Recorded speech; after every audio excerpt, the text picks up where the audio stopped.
Crimson Tide. Tuscaloosa, Alabama, Saban Field at Bryant-Denny Stadium. As we'll see a team looking for its first win, the Rebels. Team in the land, the Alabama Crimson Tide. For EA Sports College Football, I'm Reese Davis, here with David Pollack and Jesse Palmer. Guys, let's get this thing rolling. The Rebels will kick it off to get us underway. From inside the 10, here he comes. Finds just enough space to cross the 25. Let's mark it at the 27-yard line. The Crimson Tide offense takes the field to start things off. I know Bo Nix has the single-season completion record, but this guy may make a run for it if he has many more games like the last one, David. It was crazy. I mean, it was interesting to watch, man. Just in a rhythm, not fooled, like just so confident, knew his answers to the test before the questions were even asked. And defensively, that presents a huge challenge. And Jesse, how do you want to attack him? Because something has to change after that last game we saw. Yeah, I think one of the big keys for him having that kind of day and that kind of accuracy was his offensive line gave him a lot of time to survey the field and throw dart. So if you're on defense here, you've got to find a way to disrupt his rhythm. You've got to be able to get pressure on him. You don't necessarily have to get him to the ground and sack him, but the ball has got to come out early. You cannot let him sit back there and pick you apart. Alabama comes to the line on 3rd and short. To the air, it's Simpson. Caught near the sticks, it's Horton. At the 45, on his way. He'll go out of bounds inside the 40. They'll mark it at the 39. These two guys, just on the same wavelength, they make clutch connections all the time. And that's practice, man. That's all summer. That's all spring. Just so many hundreds and hundreds and thousands of balls where you know exactly when that guy's going to break. You know he's a... There he goes. He's finally shoved out of bounds at the 23-yard line, and a big pickup on that one. Really good-looking run. You know, you think about the legacy Alabama has at the running back position. It's ridiculous. Mark Ingram won a Heisman, obviously. Derrick Henry, Josh Jacobs. I'm going to go back to Sean Alexander, who I played against back in the day, too. All these guys had speed. All these guys had vision and quickness. And this guy... Got enough space. And he strides his way into the end zone. Touchdown, Bama! Man, this guy is an elite tight end. This guy is a dude. He keeps making plays like this. We're going to start comparing him to Brock Bowers and Kyle Pitts. The run after the catch, the big body, the athletic ability. He has it all. And he's got the extra point, and it's 7-0 to start this one.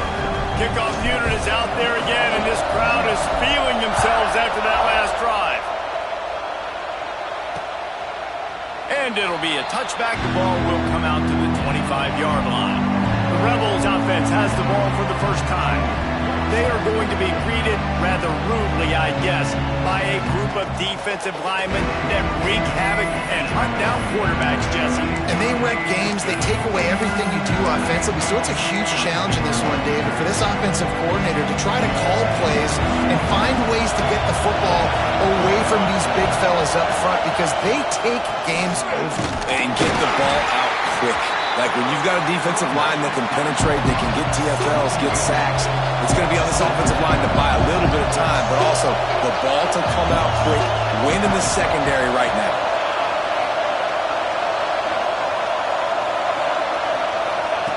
Second down, they'll go to the air. And the pressure gets there. And down he goes at the 18.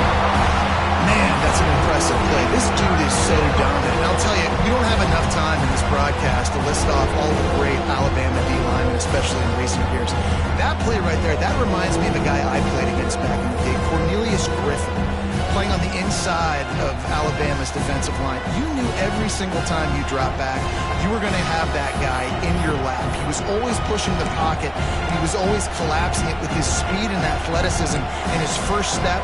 That last play right there reminds me of some of these great players we've seen on the Crimson Tide D-line here in recent years.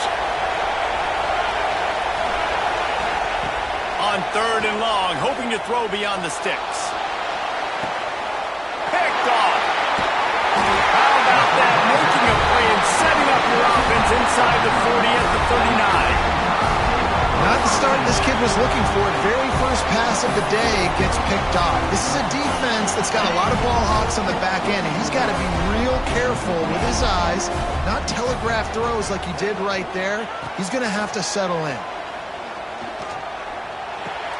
Makes the catch. It's Miller. Let's talk about Alabama. They got a huge boost to their defensive front in recruiting last week. 5-star backer, verbal commitment, some future help in the form of this guy, David. And these are the guys that they play running back and all over the field in high school because they're so big and strong and athletic. And it's a guy that you count on. They can come in right now and play day one with that size-speed combination. The Crimson Tide needs to convert on 3rd and short. Catch in the middle, it's Miller. Just outside the red zone as they pick up the first down. They'll spot it at the 22. 3rd and short, and I guess the only thing they really took out of play in the shotgun was the quarterback sneak. Yeah, and that's kind of what I like to do, Reese. I mean, 3rd and inches, I want to run the quarterback sneak, run the football, but this team fully comfortable throwing the football, and you see why. Easy pitch, easy catch, first down. And he was fortunate not to lose yardage on that play, able to wedge it back to the line of scrimmage.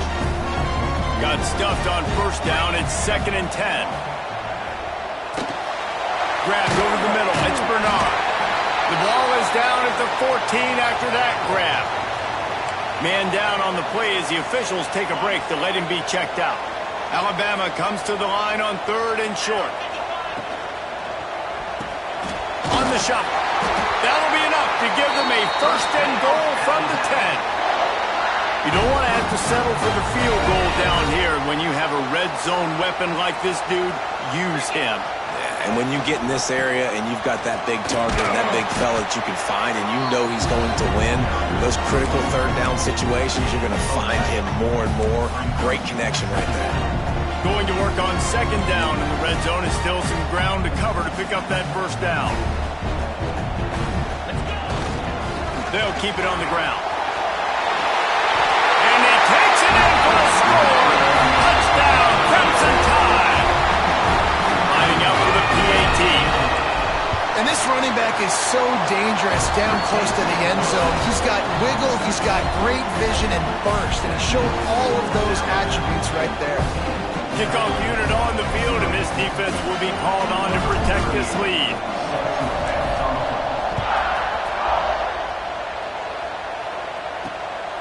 He'll bring it out. It's James. Not a whole lot of room to operate on that return as the coverage unit was there and ready. Opening play of this drive comes from the 12-yard